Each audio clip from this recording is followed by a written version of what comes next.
Hey guys, it's CWillyHD here, and welcome back to Pokemon Brilliant Diamond and Shining Pearl here on Game Breakers. This time we're going to be taking a look at another pretty massive glitch, getting to Sunyshore City early.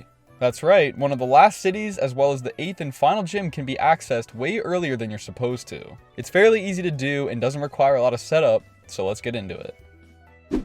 So normally if you try to walk down Route 222 towards Sunyshore before you're supposed to, this man will stop you and prevent you from walking any further. This area where he's standing can be reached by having only 3 gym badges though, so he's going to be standing there for a while. But by interrupting him stopping you with another event, you could ignore his message and continue right down the path. How do we do that? By hatching an egg on the same step he would normally stop you. See, in Brilliant Diamond and Shining Pearl, any event that has an NPC stop you with an exclamation point, for example this, or a battle, you have a couple of frames to either input another button or trigger an event. For this glitch, the "Oh" dialogue pops up before the NPC can stop you. Once the egg hatching cutscene ends, the NPC's dialogue gets skipped, treating us like we're allowed to be here, so you can continue right on to Sunyshore. Hatching an egg on this exact spot may seem difficult, but it's actually very easy to do when you know what to do. So since we're already at this point in the game, the Pokemon Daycare is open in Celestion Town. This is where we can get our egg from. I decided to throw 2 Bidoof in there because it's Bidoof, come on.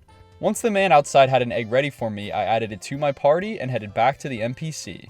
If you're unaware, eggs are hatched based off the number of steps you take. Specific Pokemon require different amounts of steps, but it doesn't matter once you know how many steps a specific one needs. I'd recommend looking up how many your Pokemon will need or test it by hatching one first. For my Bidoof, I found that it's roughly 3,700 steps. However, each specific egg is different and will get signed a random number of steps inside that range once you receive the egg at the daycare.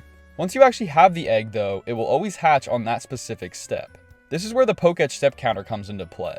We can keep it pulled up so now we know which step will cause the egg to hatch. I'm going to walk you through my thought process for the rest of the glitch and how I can consistently get my egg to hatch right on the step we need.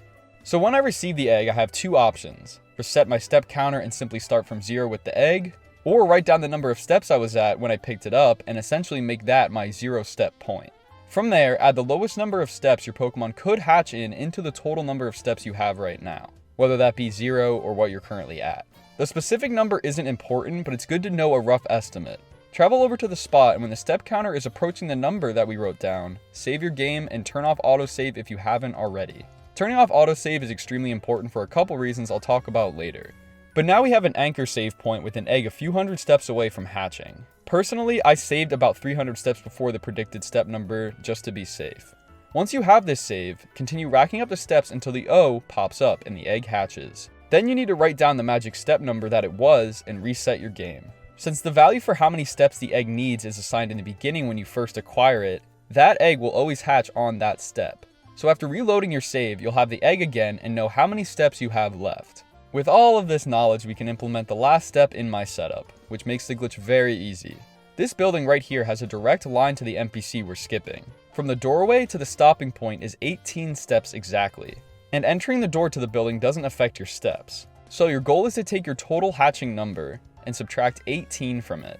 This is the number we need in order to enter the door on, so rack up any steps you need after reloading your save, and when you get within about 50 steps of the magic number, start slowing down and walk around near the door. If planned correctly, you'll be able to enter the door on that step number, immediately leave, and then get on your bike. Make sure it's on the faster gear and then begin riding directly right. If you were 18 steps away and continue on a straight line, the O dialogue will pop up right here.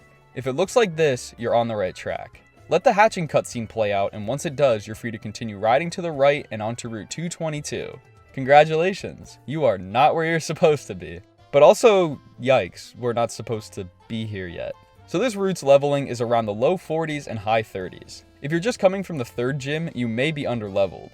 I had 5 badges when I went and did this glitch, so I was already hovering around 40 anyway. You should still be careful though, as whiting out on this route could kick you back out of the glitch.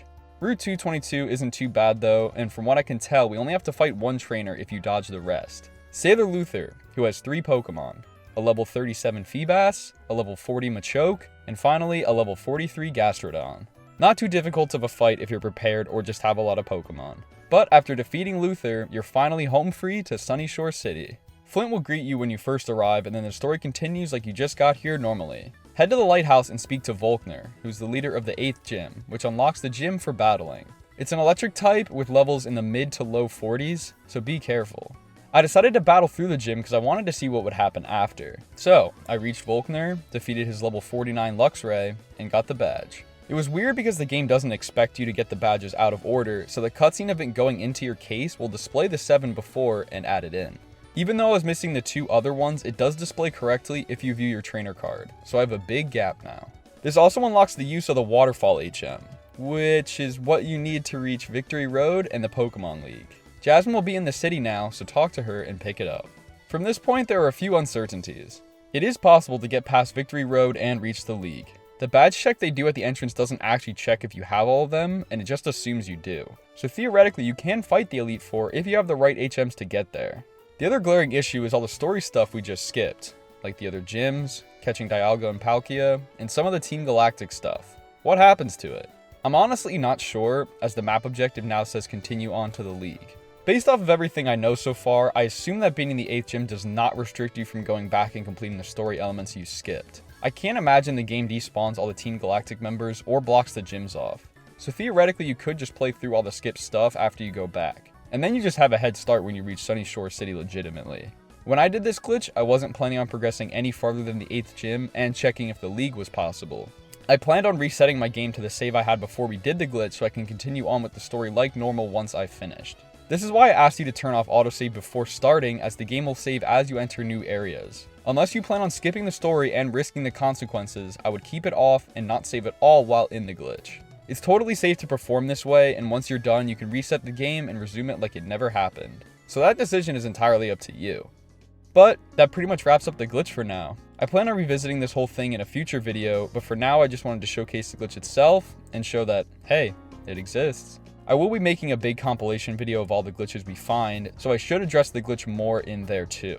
By all means, let me know if there's anything you guys know or find with this glitch. This glitch also means there should be some more egg hatching skips in the future with other blocking NPCs, so maybe I'll have more for you then. I also want to thank you guys for the support on the first Brilliant Diamond and Shining Pearl video, and I'm really excited for the future of this. But for now, I'm gonna get up out of here. Thank you guys so much for watching, and as always, see ya!